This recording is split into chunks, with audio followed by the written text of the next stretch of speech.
All right, man. 2013, you released your third album, Fight or Flight Mode. What made you name it this?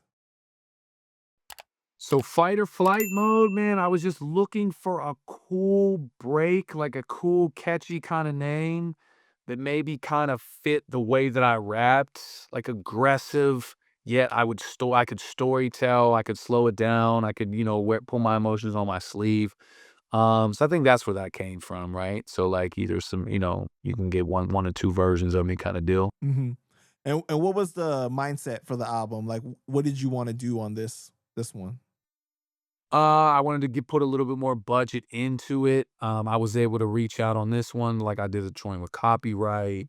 So now my name in the battle rap streets was like resonating I wanted to try to bring my rapper name up to where my battle rap is. So I was able to do a song with Mac Lethal, which meant a lot to me. Um, Dose Now is Copy, on the album. Dose now. Now at this point, I was cool with Dose, trying to experiment with and utilize different talents that I knew in battle rap. So now I was able to get some production from some places. Um, and like I had got in contact with Engineer through Diabolic. I was able to get some dope Engineer beats and was able to make a couple more videos and just continue to try to just continue to try to expound on what I was doing with the last record, man, experiment with different cadences and things like that, and, just take some risks, but every album I've ever put out, I make sure it's almost 72 minutes long, dude, like 68 to 71 minutes, because I remember when I was young, you could make the burn CDs, a whole CD held that much, so I remember thinking, "Why wouldn't I try to give somebody a foot?" Now, I realize that'll probably hurt the overall, like, I'll never get 5 mics or whatever shit, but I remember when I was young, probably like 16, 17, I bought a Quali CD, and I was a big Quali guy, and the album was dope, but it was like 36 minutes, and I remember I spent like 16 bucks, and I was like, "Damn." Yeah, I You know what I mean, mean? I'm like, you could put 80 minutes. that's what I thought, and I remember thinking like these verbatim burn CDs hold like 72 minutes, and I'm like, "Man, you coulda doubled that." Like, you coulda I kinda, I don't have a lot of money, 16 bucks coulda went a long way, so for that reason, I always and again, I'm sure it affects the overall quality. I'm sure some people were like, "Damn, man, if he would just cut a couple songs or moved it, whatever," so, yeah. No, I like that project too. I'm definitely proud of that one too as well. Did you do the collabs with them in person or it was sent? No, no, I sent them over. So I had, Mac laid a hook and a verse and a half a verse for me. Copy did a 24 for me. But now I'm getting to the point where I'm able to start reaching out to people that are rap similar to me in my lane-ish, that have a better name than me, that respect me through battle rap. Mhm. So it was a big thing to be able to start doing that. Yeah. I spoke to Copy today and he said to tell you what's up and that you're just like such a good guy, real solid brother, man. So, yeah. Oh, that's my dog, man. Cobby's a nutball, man. That's my guy, man.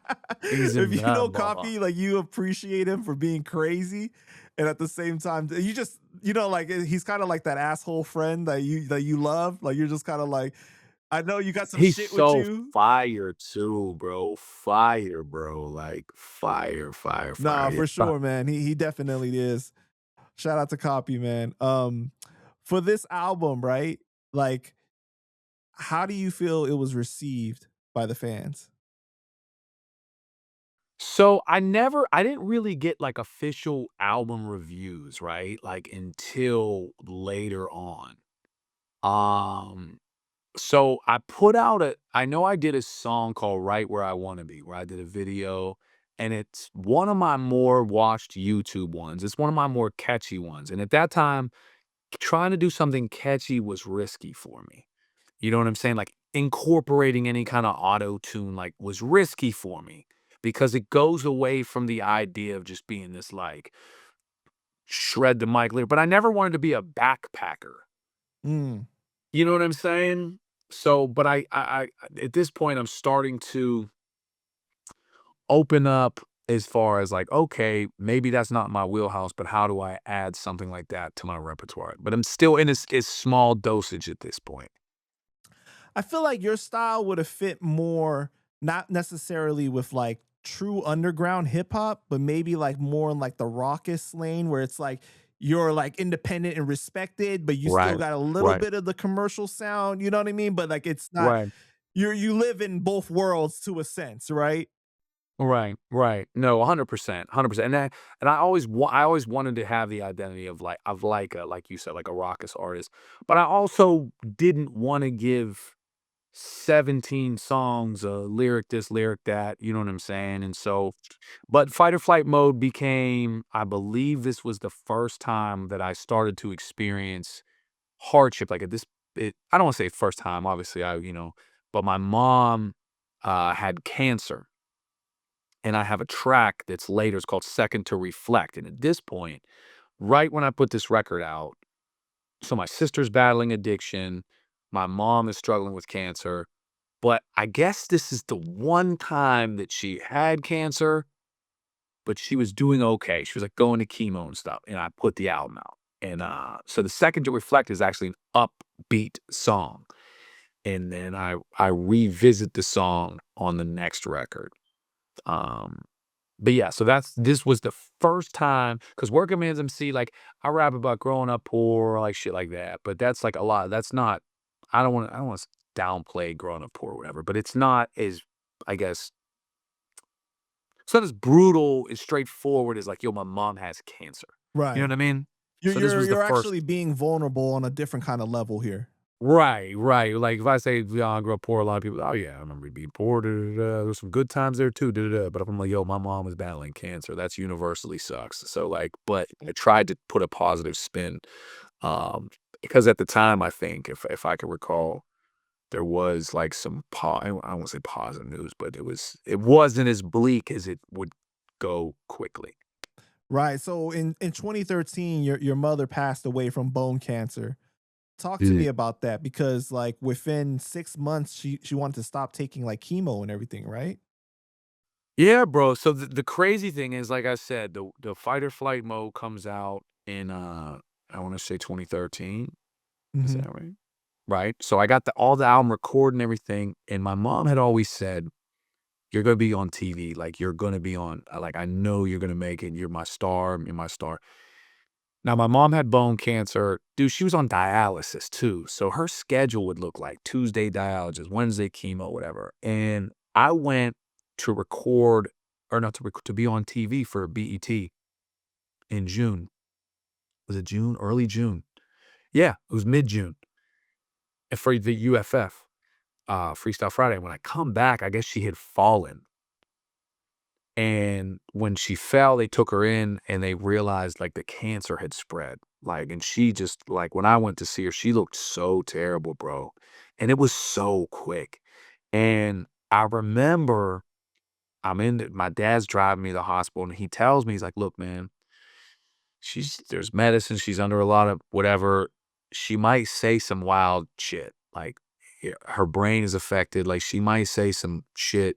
Just know it's not her sometimes. Like if she says something mean to you, she don't mean it, blah, blah, blah.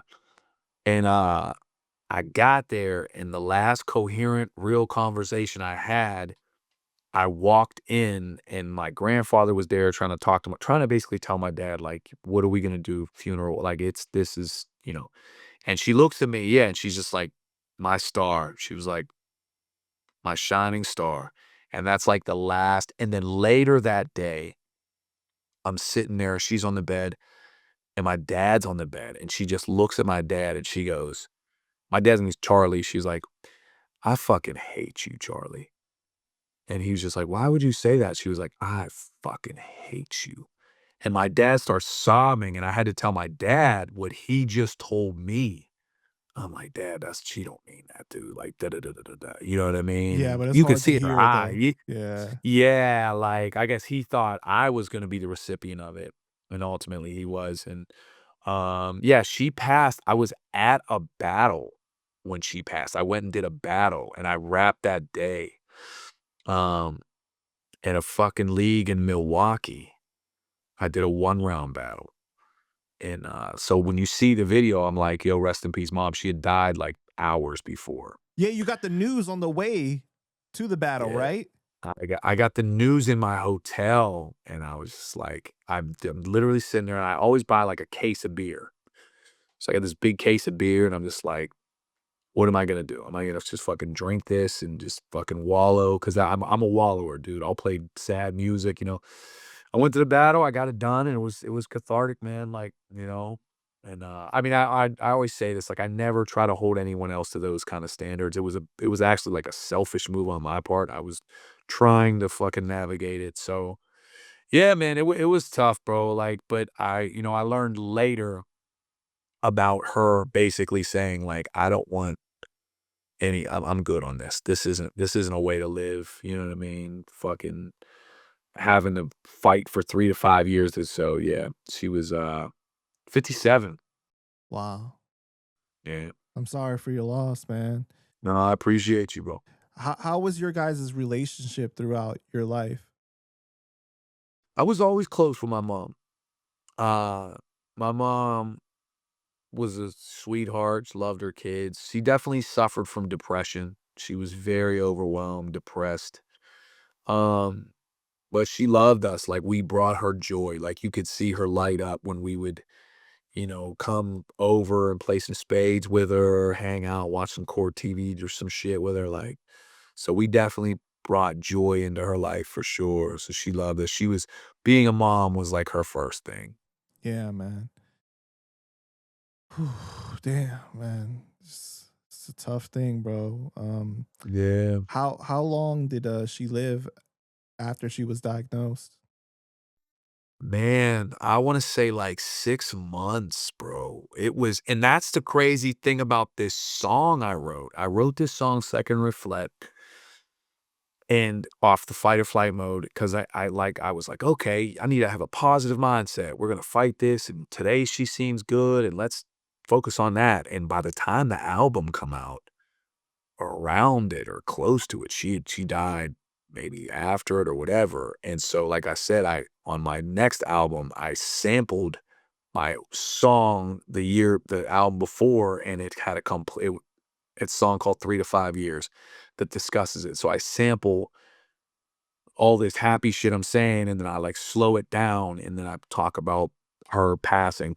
Cancer's a rough way to go, man. It's fucking rough, dude. Yeah, it puts in that in chemo and dialysis together is just a beating on your body, dude. Like, my dad, like, hit a sudden stop in the van maybe, like, a month before, and my mom, like, barely braced herself on the dashboard, like, it's a van, like, "Whoa," and broke her fucking forearm, you know what I mean? Like, her bones were so weak, like, you know what I mean? And when she fell, like, it wasn't a fucking crazy fall, but she fell and it looked like when I saw my mom, it looked like she got jumped by fucking cartel, like, you know what I mean? Bruises everywhere, bro, like. What is your favorite memory with your mom? So I got a memory, man, that sticks with me, man. Like I said, we were always poor. One time I was up in Mount Oliver, and my mom had me by the hand. I was young, dude, young, because my mom when I was with my mom when she snapped her leg when she was, like, 4, and she didn't go out a lot after breaking her leg, but this was one time she was out. I don't know if this was out or before. Anyhow, we're about to get on this bus, and this guy stops us. He said, "Hey, Gene." That was my mom. "Hey, Gene." She said, "Do I know you?" He said, and this was right near the holidays, like, probably early December, and he goes, "Here, take this." And she says, "What's this?" It was like a $20 bill, and this is fucking 1990, so this shit is $20 was like a fucking $1,000,000. She's like, "What is this for?" And he goes, "I'll never forget what you did for me." He was like, "And I'll never forget." He was like, "Thank you." And he just walked away. And when I asked my mom, I'm like, "What the hell was that about?" She's like, "Now I know who that is." I guess years prior, uh, she had done some Christmas shopping like 4 years before that, 'cause maybe I was just born or something, and dude was in the bar going through it, sobbing, like, "I don't have no money for my kids," and she was like, "Here's" I forget what she gave. She's like, "There's a Family Dollar right up the street." She said, "You go." She gave him whatever, $10. She closed her tab, gave him, like, the $10. She said, "You go get your daughter a little doll. They're so young, they won't even know." Boom, boom, boom. And it was cool. It was like a really cool, powerful moment for me to see, you know what I mean? Wow. Yeah.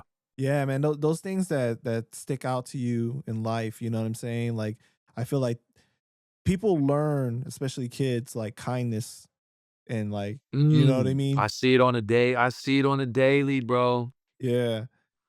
If a little kid in my kindergarten class falls, there's 10 kids surrounding him to pick him up. Mhm. You know what I mean? Before they even know if he's hurt, I gotta tell him to get back, like, that I mean, that's I really do believe a lot of this hatred and shit, majority of it, you're taught. Yeah, absolutely. Like racism is Learn. taught, like Oh, yeah. 100%, bro. Well, rest in peace to your mom, man. Thank you, bro, thank you.